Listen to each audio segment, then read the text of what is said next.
Living in a fascinating beauty of New Caledonia Islands with its beautiful mountains and its clear blue sea is delightful that leaves you in a comfort mode. The amazing green jungles that surround these islands with their spectacular creatures and discovering each place on these islands makes it one of the best experiences in open world games. Tchia brought this to its new game that features an amazing experience for players. Today we will have a full review for this game, so before we start, make sure to subscribe and hit the like button, and let's get started.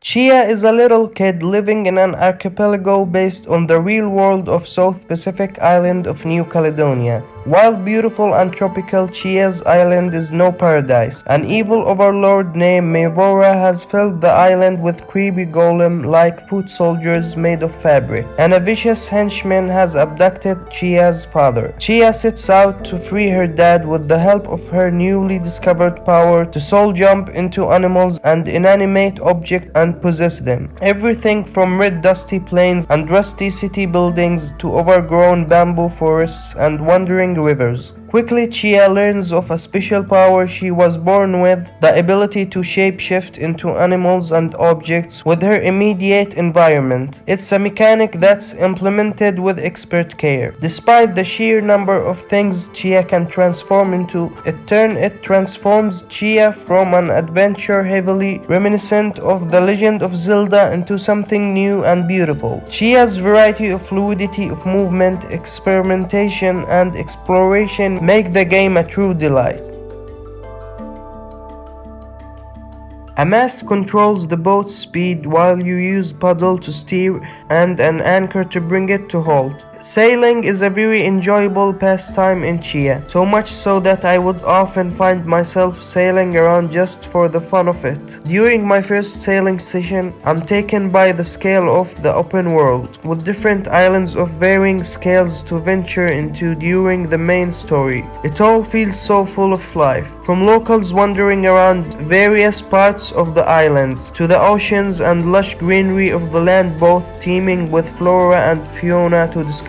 This is setting you will want to explore and immerse yourself in. To encourage exploration and give Tchia a more open feel, there is no player marker on the map. While you can see where your boat is, you can't see where Tchia is when you're swimming out in the ocean or traversing on land. Instead, there are signposts dotted around key areas that you interact with to mark down your last known location. You can also put down a pin that will appear on your compass to help direct you to your desired destination. For the most part, this works well and I can see what Awaceb is going for here, but I would often lose my bearing when I set a location and become distracted by something on the horizon. There is a feature that lets you ask where I am, and Tchia will draw a circle around the area you're in to give you a rough idea, but this meant that I felt more tied to the map to work out where I was on a certain occasions. Soul jumping is the real star of the show in the world of Tchia. While you can jump into small objects and use them as a projectiles, this ability really shines when it comes to the animals. Embodying fish or sharks gives you more speed to explore underwater, while warping into a bird or locust allows you to cover a vast distances. Whether it be sprinting across land as a deer, laying explosive eggs as a chicken to glow up walls, or climbing just about anything as a gecko. Each animal has a particular skill that can be put to use to explore the world. While do you have a soul meter that depletes as you control a creature. This can be replenished by eating food and increased by completing totem shrine challenges scattered around the islands.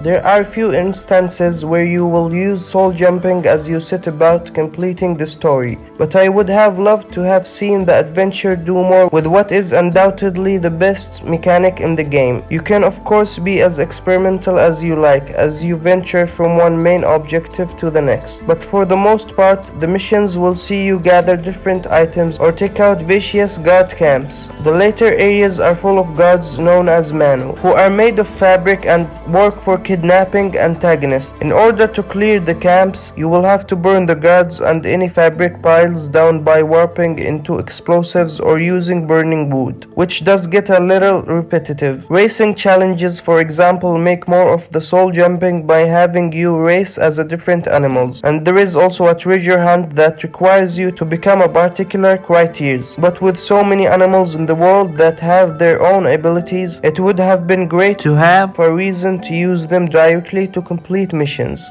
as well as having a wealth of cosmetic items to unlock with some inclusive features such as pride flags for your boat. The adventure is a really celebration of music and culture. The ukulele Tchia can pull out of her bag at any time is a fantastic feature that factors into some of my favorite scenes in the story, while you can have a jam sessions anytime you like. It also has a particular use not unlike a certain ocarina of time. Different songs can be learned that change the time of day, affect the weather, and summon an object or object to you. Admittedly, aspects of the story caught me off guard, with some instances of cartoonish violence that aren't overly graphic, and Mivora serving as quite an unsettling antagonist in an otherwise charming backdrop. But there is a welcome helping of humor and touching moments in the mix that kept me invested. The standout moments of Tchia are always centered around the different people and communities you meet along the way, who each come together and share in a musical moment you can take part in with a rhythm minigame, or sit back and enjoy.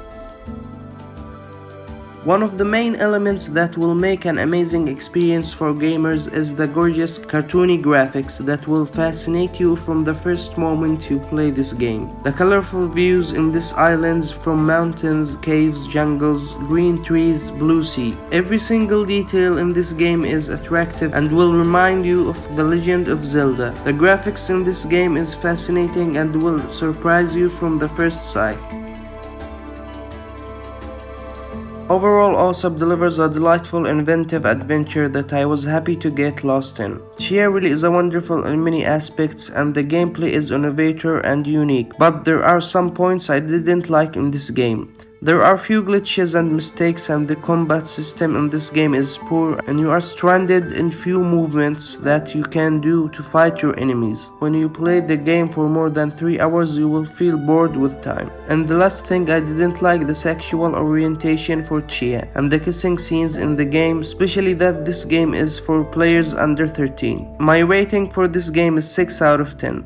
Finally, I hope you enjoyed this video. Please subscribe to my channel for more videos and watch these previous game reviews. See you in the next time. Peace.